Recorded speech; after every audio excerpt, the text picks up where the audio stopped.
राजेश भैया जिंदाबाद जिंदाबाद जिंदाबाद राजेश भैया जिंदाबाद जिंदाबाद जिंदाबाद। अरे ए चाचा नागेंद्र लाल के ललनवा होंगे धैर्यनमा देवे के बाद और भारी मतों से भैया के वोट देके विजयी बनावे के बाद जन जन के दुलारा श्रीवास्तव जी मेडिकल वाला आप सुन रहे हैं सिंगर राम बाबू को।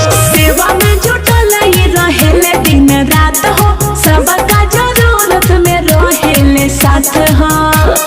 ए चाचा सुनो, अरे सेवा में जुटल ये रहेले दिन रात हो, सबका जरूरत में रहेले साथ हो।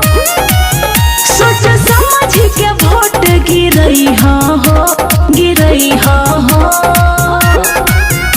बगौरा से इनके जीतई हो राजेश भैया के बीडीसी बनई हो राजेश भैया के बीडीसी बनई हो। बगौरा पश्चिमी से इनके जीतई हो राजेश भैया के बीडीसी बनई हो। शिक्षित युवा सक्रिय समाज सेवी भैया राजेश श्रीवास्तव जी को अपना आशीर्वाद देके बगौरा पश्चिमी बीडीसी से विजयी बना। बगौरा पश्चिमी के जनता जिंदाबाद जिंदाबाद जिंदाबाद राजेश भैया जिंदाबाद जिंदाबाद जिंदाबाद।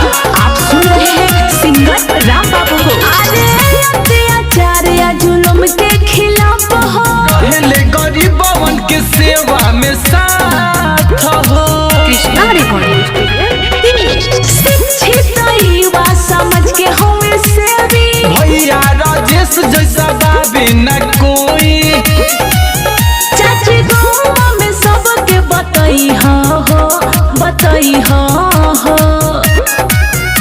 बगौरा से इनके जीतई हो राजेश भैया के बीडीसी बनई हो राजेश भैया के बीडीसी बनई हो। बगौरा पश्चिमी से इनके जीतई हो राजेश भैया के बीडीसी बनई हो। बगौरा पश्चिमी के जनता जिंदाबाद जिंदाबाद जिंदाबाद राजेश भैया जिंदाबाद जिंदाबाद जिंदाबाद।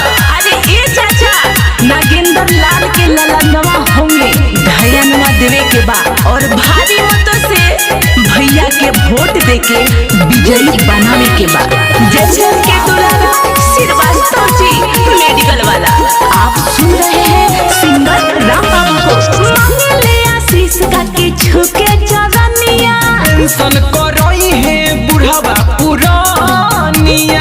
Krishna recording studio. अरे करो उठ जो झाड़ू पंचायत समिति ओई विकास छोड़ी जात पात नीति।